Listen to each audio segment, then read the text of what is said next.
Hello everyone, welcome back to my channel. ఈ వీడియోలో వచ్చేసి ఇంట్లో ఉండే బ్లౌజ్ పీసెస్తో చిన్నపిల్లలకి మోడల్ డ్రెస్ అనేది ఎలా కటింగ్ అండ్ స్టిచ్చింగ్ చేసుకోవచ్చని ఫుల్ ట్యూటోరియల్ చూపిస్తాను. ఎక్కడ స్కిప్ చేయకుండా చూడండి. దీనికోసం ఫ్యాబ్రిక్ నేను 4 ఫోల్డింగ్స్ చేస్తున్నాను. పైనుంచి 1/2 ఇంచ్ ఖర్చుల కోసం లీవ్ చేస్తున్నాను.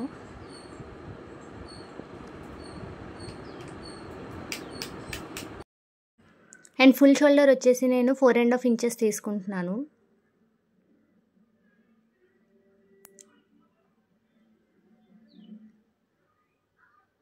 నెక్ విడ్త్ వచ్చేసి నేను 2 ఇంచెస్ తీసుకుంటున్నాను. అండ్ మిగిలినంత షోల్డర్.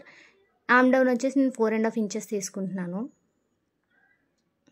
రౌండ్ తిరిగే దగ్గర 1/2 ఇంచ్కి మార్క్ చేసుకొని ఇలా షేప్ అనేది డ్రా చేసుకోవాలి. సో నెక్ డీప్ వచ్చేసి నేను ఫ్రంట్ అండ్ బ్యాక్ 2.5 ఇంచెస్ తీసుకుంటున్నాను.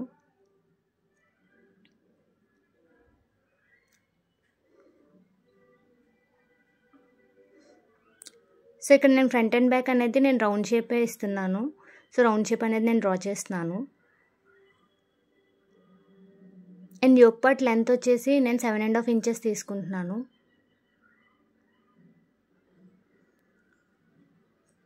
Chest loose 5 inches, waist loose కూడా 5 ఇంచెస్ తీసుకుంటున్నాను. అండ్ 1.5 ఇంచెస్ అనేది ఖర్చుల కోసం తీసుకుంటున్నాను. సో ఇప్పుడు కింద నా ప్యాంట్ అనేది ఎలా కటింగ్ చేసుకోవాలన్నది చూపిస్తాను. ప్యాంట్ లెంత్ వచ్చేసి 18 ఇంచెస్ తీసుకుంటున్నాను. సో యోక్ పార్ట్ ఎక్కడైతే కట్ చేసుకున్నామో అక్కడ నుంచి మనం మెజర్ చేసుకొని 18 ఇంచెస్ ఎక్కడికి వస్తుందో అక్కడ మార్క్ చేసుకోవాలి. అండ్ 1/2 ఇంచ్ అనేది ఖర్చుల కోసం తీసుకుంటున్నాను. సో నేను ఇక్కడ ఏంటంటే ప్యాంట్కి ఆది ప్యాంట్ అనేది యూజ్ చేస్తున్నాను. సో ఇలాగా ప్లేస్ చేసుకొని క్రాచ్ అనేది మనకి ఎంత వచ్చింది అనేది చూసుకొని మార్క్ చేసుకోవాలి. సో మార్క్ చేసుకున్న తర్వాత దీనికి పైన మనం 1.5 ఇంచెస్ అనేది ఖర్చుల కోసం తీసుకున్నాం కదా యోక్ పార్ట్కి, అలాగే ఇక్కడ కూడా 1.5 ఇంచెస్ అనేది వేస్ట్ దగ్గర ఖర్చుల కోసం తీసుకొని ఇలా మార్క్ చేసుకోవాలి. అండ్ ప్యాంట్ లూజ్ అనేది మన ఇష్టం అండి, ఎంత కావాలంటే అంత తీసుకోవచ్చు. సో ఇప్పుడు నేను ఎలా అయితే మార్క్ చేశానో అలా అయితే కట్ చేసుకుంటున్నాను. సో కట్ చేసుకోవడం అయిపోయిన తర్వాత యోక్ పార్ట్ అండ్ కింద బాటమ్ పార్ట్ అనేది నేను సెపరేట్ చేస్తున్నాను. సో ఇప్పుడు యోక్ పార్ట్కి ఏంటంటే సెపరేట్గా క్లాత్ తీసుకొని నెక్ అనేది మార్క్ చేసుకొని వీడియోలో చూపిస్తున్నట్టు ఇలా స్టిచ్ చేస్తున్నాను.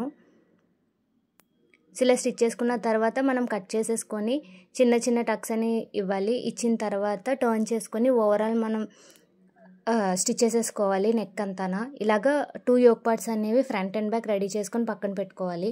సో ఇలా రెడీ చేసుకొని పక్కన పెట్టుకున్న తర్వాత రైట్ సైడ్ అనేది front and back yoke parts అనేది ప్లేస్ చేసుకొని షోల్డర్స్ అనేవి అటాచ్ చేసేసుకోవాలి.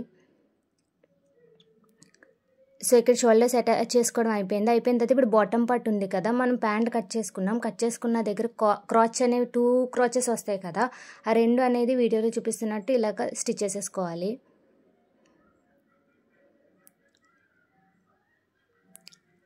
సో ఇలా అనేది స్టిచ్ చేసేసుకోవాలి. స్టిచ్ చేసుకున్న తర్వాత నేను ఎక్స్ట్రా స్టిచెస్ అనేవి వేసుకుంటున్నాను. సో ఇప్పుడు ప్యాంట్ అనేది ఇలా రెడీ అయింది. రెడీ అయిన తర్వాత కిందన ఫోల్డ్ చేసుకొని 1/2 ఇంచ్ లీవ్ చేసుకున్నాం కదా, ఫోల్డ్ చేసుకొని స్టిచ్ చేసుకోవాలి కిందన అంచులు ప్యాంట్కి. సో ఇలా అయిపోయిన తర్వాత మనం సైడ్ స్టిచెస్ అనేవి వేసుకోవాలి ప్యాంట్కి వీడియోలో చూపిస్తున్నట్టు. అయిపోయిన తర్వాత ఇప్పుడు హ్యాండ్స్ అనేవి కటింగ్ చూపిస్తాను. లెంత్ వచ్చేసి 10 ఇంచెస్ తీసుకుంటున్నాను. విడ్త్ వచ్చేసి 10 ఇంచెస్ తీసుకొని వీడియోలో చూపిస్తున్నట్టు ఇలా మార్క్ చేసుకుంటున్నాను. మార్క్ చేసుకొని ఈ హ్యాండ్స్ అనేవి ఆల్రెడీ స్టిచ్ చేసి పెట్టుకున్న యోక్ పార్ట్కి అటాచ్ చేసేసుకోవాలి.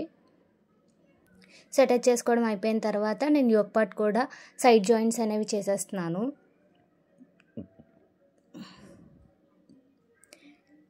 మనకి ఇక్కడ ఏంటంటే పైన యోక్ పార్ట్ అండ్ కిందన బాటమ్ పార్ట్ 2 కూడా మనకి ఈక్వల్గా రావాలి. ఎందుకంటే 2 కలిపి అటాచ్ చేస్తాం కాబట్టి పైన కింద కూడా ఈక్వల్గా సైడ్ జాయింట్స్ అనేవి మనం చేసుకోవాలి. సో ఇలా సైడ్ జాయింట్స్ చేసుకోవడం అయిపోయిన తర్వాత రైట్ సైడ్ అనేవి యోక్ పార్ట్ తిప్పుకొని రాంగ్ సైడ్ బాటమ్ పెట్టుకొని వీడియోలో చూపిస్తున్నట్టు ఇలా స్టిచ్ చేసేసుకోవడమే. సో అంతేనండి.